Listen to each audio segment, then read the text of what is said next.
It's my first time in Ramallah, and I haven't had a lot of time to go around, but the little we did last night, we made a walk around in the city, and I really enjoy watching people.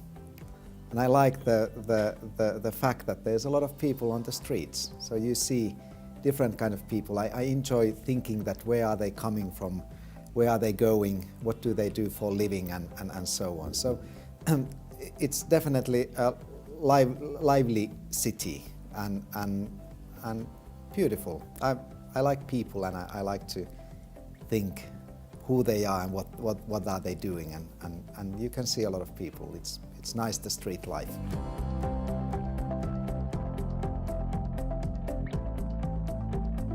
It was interesting to jump in because they know each other already, and then you come a bit of as an outsider, but I felt that I was welcomed very well, and I get to know the people quite fast.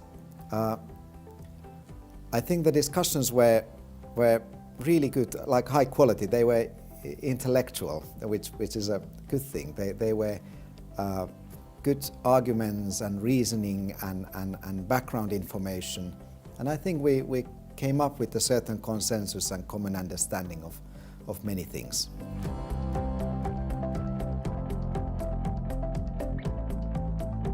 With the digital tools in teaching and learning, I have done quite a lot of work on related to collaborative learning, how to use the computers and digital devices for collaborative learning. And actually with these workshops we've been having that collaborative learning with digital tools quite a lot, with the exercise of using the Seppo going around in here, and that's one model of collaborative learning.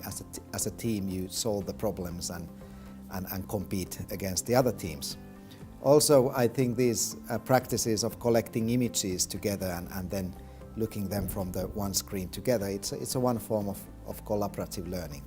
So this kind of research I've been doing for over 20 years, actually, looking ways how people can do knowledge building or creating new understanding of things.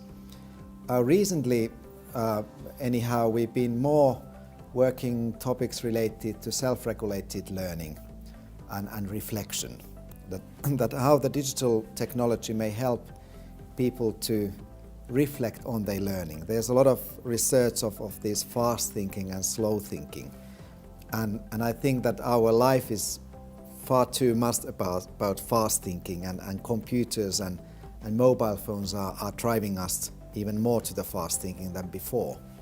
And how we could bring the digital devices, use of the digital devices, to the direction of slow thinking, which means that you stop by, you look your materials, you discuss about it, you think, you reflect, you come up with the conclusions, you analyze and synthesize information, and then present it for others, and others are doing the same thing.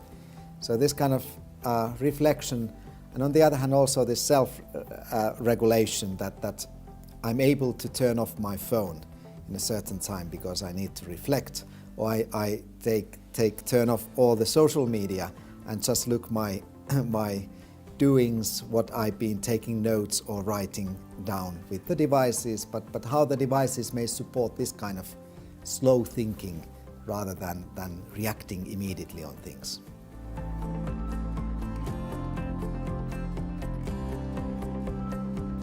With the mobile devices, you can do mobile digital devices, you can do a lot of things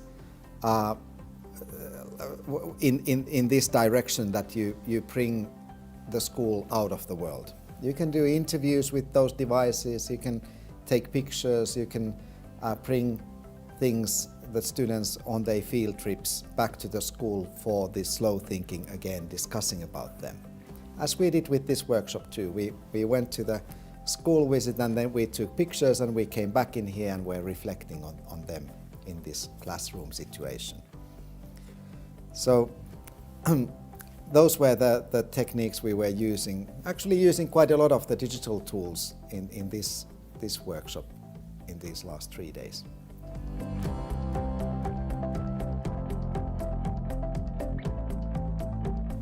I think that the whole fact of the digital tools and internet is changing our way of teaching and learning, and that's really, really important. We need to rethink how do we do things in schools and in education all in all. The role of the teacher is changing. It becomes even more challenging profession than before. The students will look for facts with their devices and challenge the teacher more than ever before, which I think is a good thing. We just must be aware of that and not relying on necessary to that I have all the facts I'm telling for the students, but being part of the process and then also showing this, which I think is important.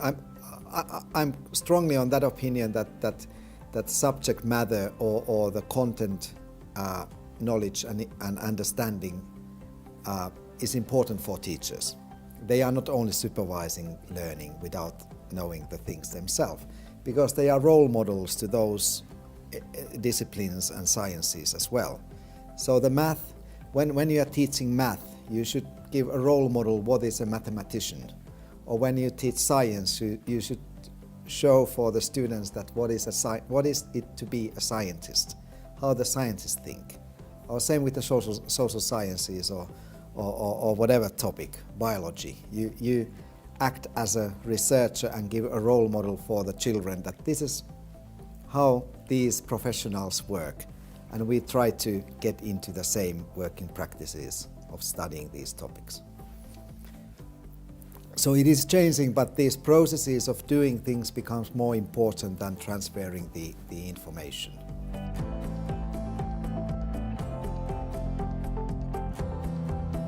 I assume that everybody is aware of the 21st century skills, which been discussed a lot. I think it's a good starting point maybe for discussion. And for the school building design itself or architecture, there's a lot of discussion of this open space for schools. There's actually very little research. Does it make sense? There's more research on open space office design, which the results are not very promising. There's a lot of contradictory on that does it really be good for as a working environment. For education, I think the possibility of modifying flexibilities is important, that you can use it with the big space, bring the whole school to one space and have a big event, or then have a smaller in an acoustics good way where you can have a small group discussion and so on. So at this point, when we don't know very well, I think, or that we know that different ways of doing things is good for teaching and learning. You need to read once in a while, you need to have a conversation, it's good to do a group work once in a while, but even listening a good lecture is not a bad idea once in a while. So how to design spaces that are flexible enough to support all these different kind of practices of teaching and learning.